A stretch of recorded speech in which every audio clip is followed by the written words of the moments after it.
One.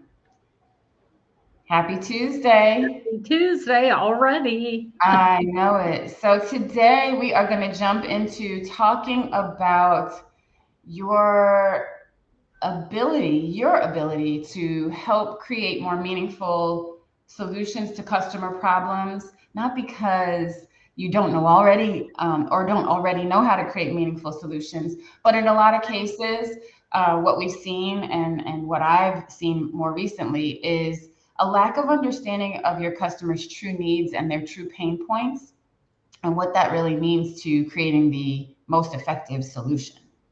Yep. So, how do you uncover that hidden layer, right? So, what do people not know? You don't know what you don't know, and what did they just not know how to express? Yeah. Exactly. And that's a lot of times people don't know how to communicate what they need. And for me, the very first example of that is when I discovered the air fryer. My whole life, in the context of growing up, if you didn't want to turn on the oven and you needed to, make cheese toast, toast the bagel, and you didn't have a toaster, you used a toaster oven.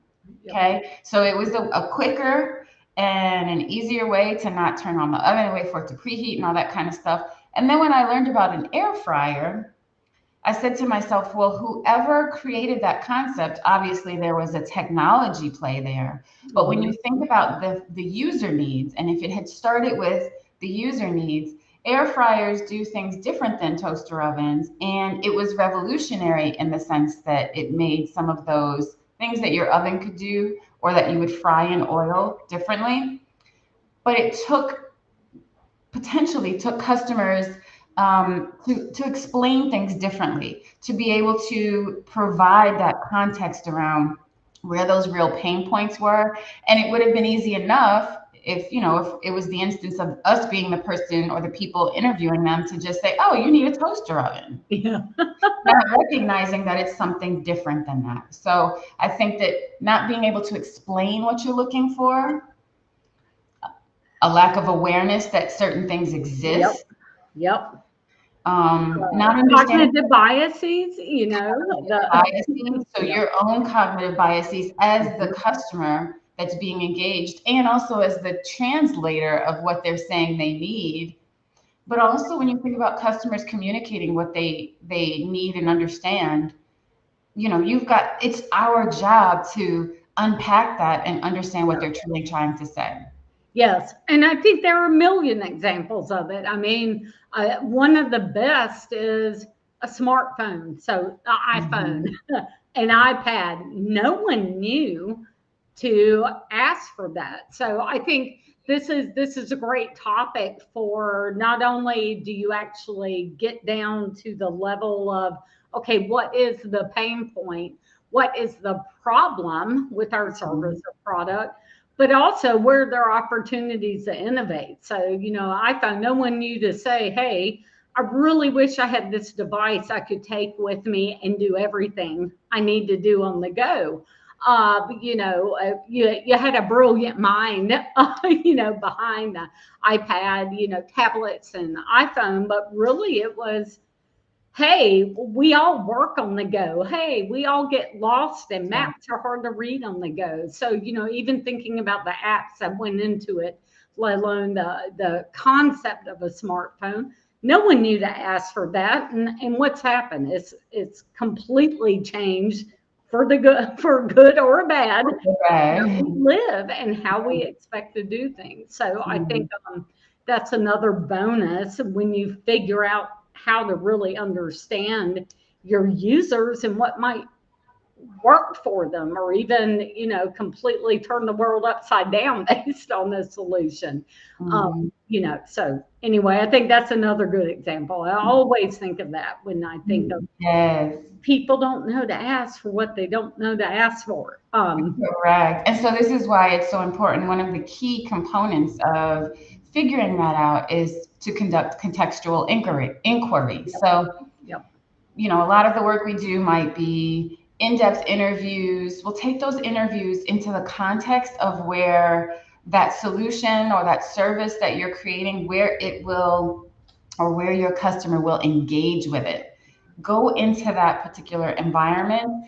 And what happens is you're stimulating not only their thought process around what they need, but there's also those cues in the environment that Yeah. they wouldn't necessarily pull from if they were talking to you in your lab or if they were talking to you over Zoom. So that contextual inquiry will help to trigger some of those thoughts and ideas that relate to the things that they see or that they interact with in that environment. And it also allows you to see those things, to ask questions about what do these things mean? How do they relate?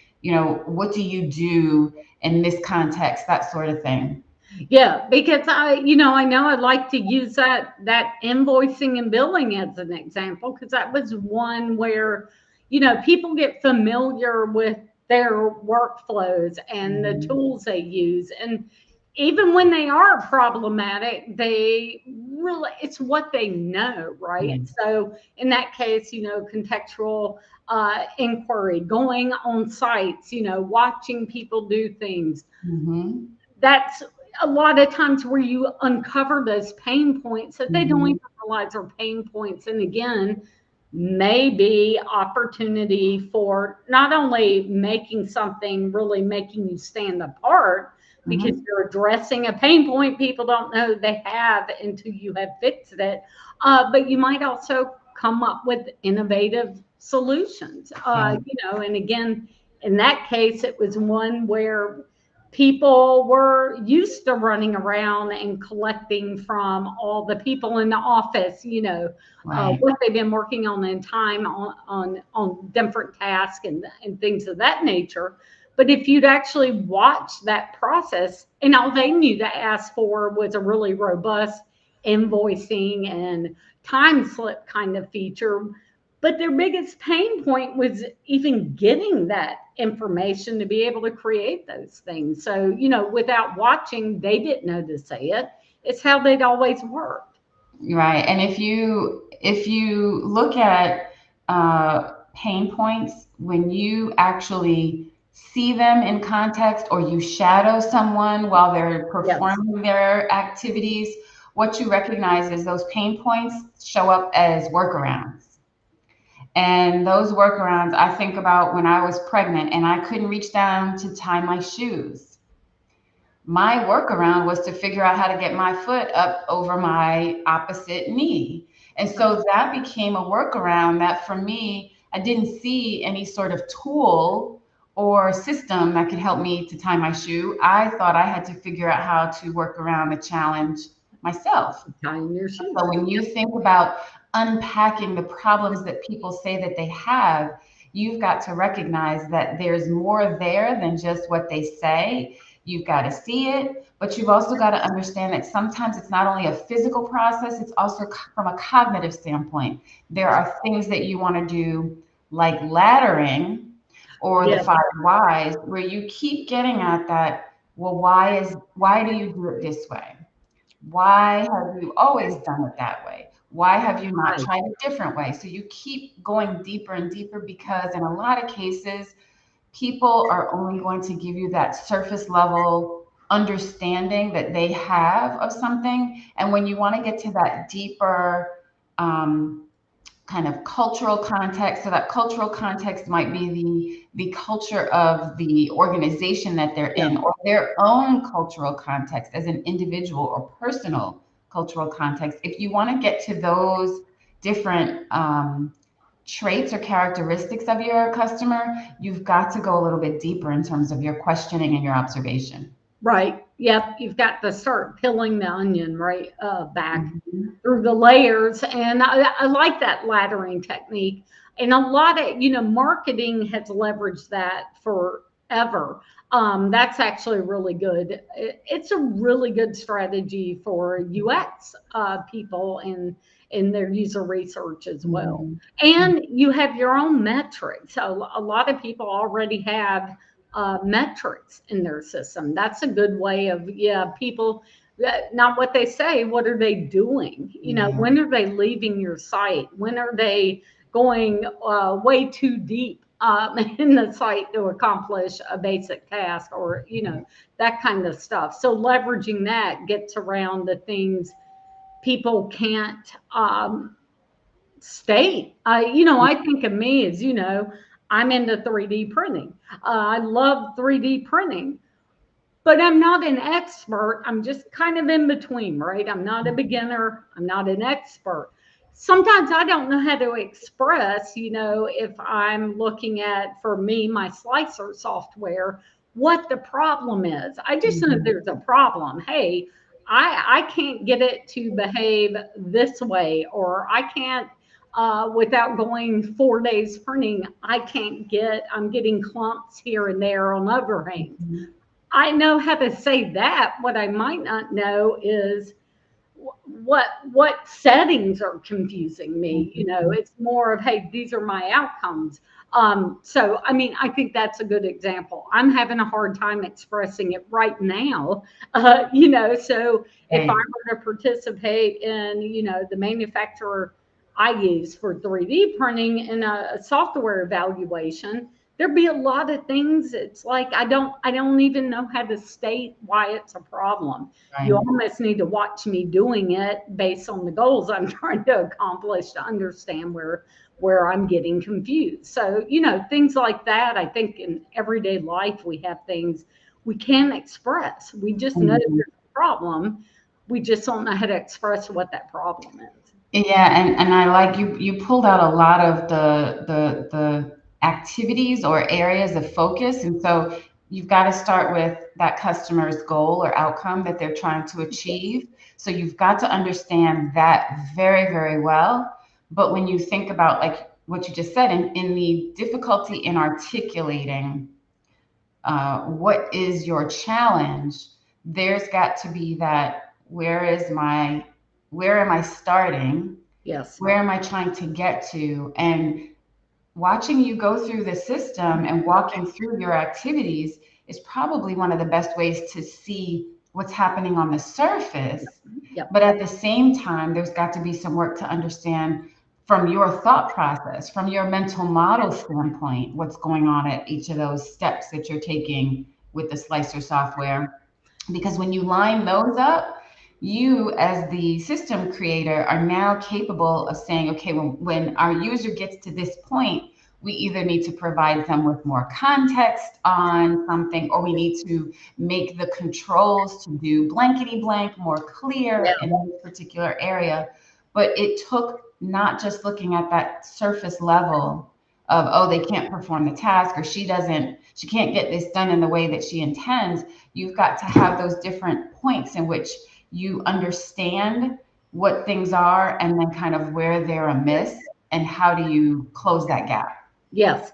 And I've seen examples where you use something that's analogous. Yeah. So where someone is unable to explain within the context of your product or service what challenges they're having, you might have them use examples that are totally different industry, totally different, might be a hardware product. Mm-hmm.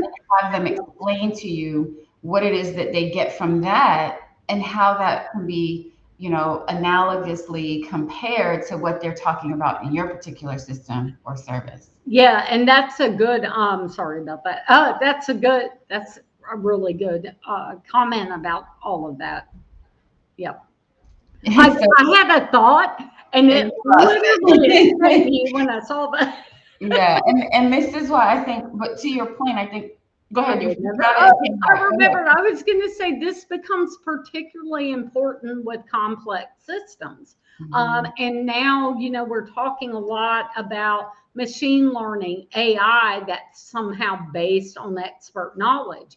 When you start getting into that real strategic type of knowledge, people can't express, even experts, they can't express a lot of things. And when you start thinking about some of these expert systems and AI, this becomes really, really important to be able to dig down, understand that mental model, that people can't necessarily express. Yeah. That's what I was going to say when the wild hair. Yes.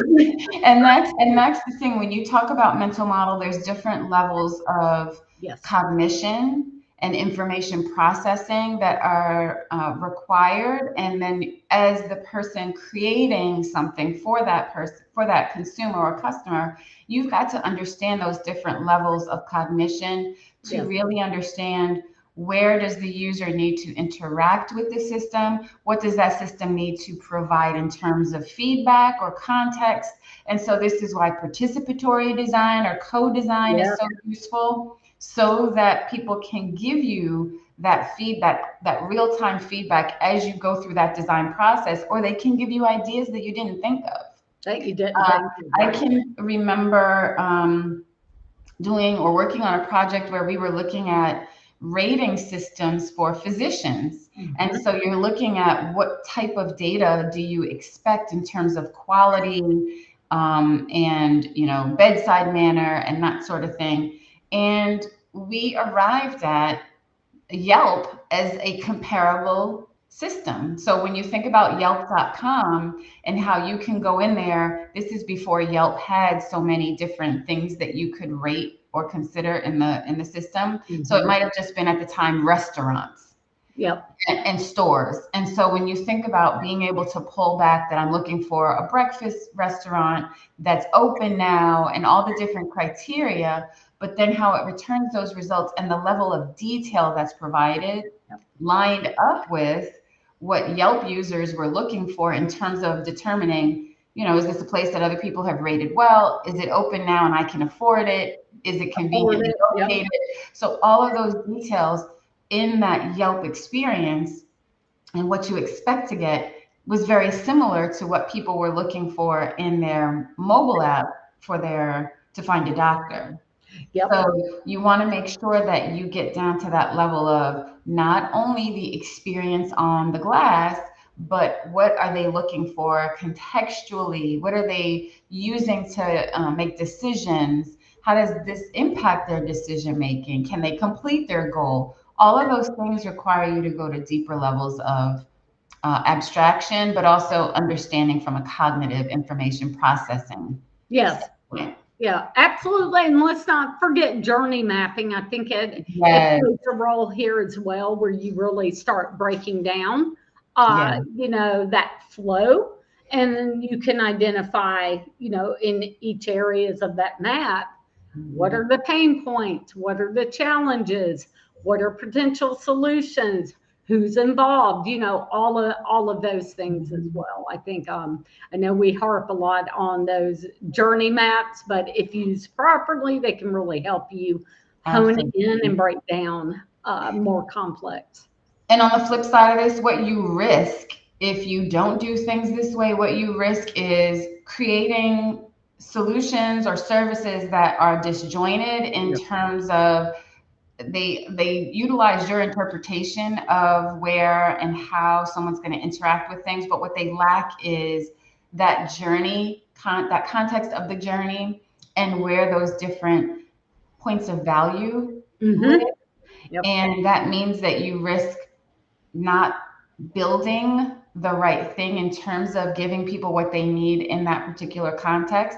You also risk putting in too much, Yeah. things in there and just thinking we've got to give or provide everything, and it's in there, but you don't know how to find it. Your customer doesn't know how to find it, and it may not be available to them at the right time. Right. Right. And If so you when you don't think about understand. risk creating something that really it diminishes the value Yeah. because you did not go deep enough to understand, am I truly giving them the value that they need, and am I giving it to them at the right time? Right. Absolutely.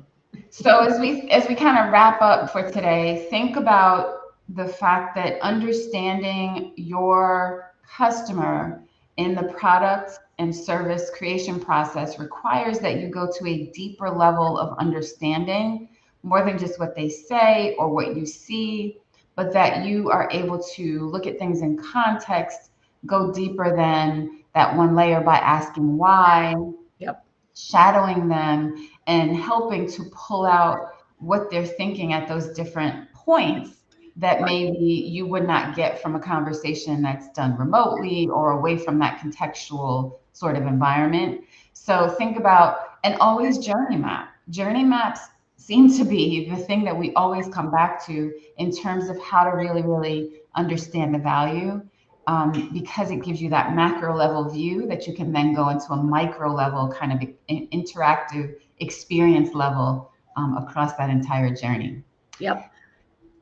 So I'm done. Understand those cognitive biases. I know we didn't spend a lot of time on that, but they really do come into play. You know, when you think of lots of things like the halo effect, that can work for you, it can work against you. You know, but all those things have to be considered that a user's not going to say that are actually influencing that experience or their needs. That's right. That's right. Awesome. Well, thank you so much for joining us today. Again, you have topic areas that you want us to consider. You have questions for us. Don't hesitate to reach out. You can reach us at info@leangeeks.net and have a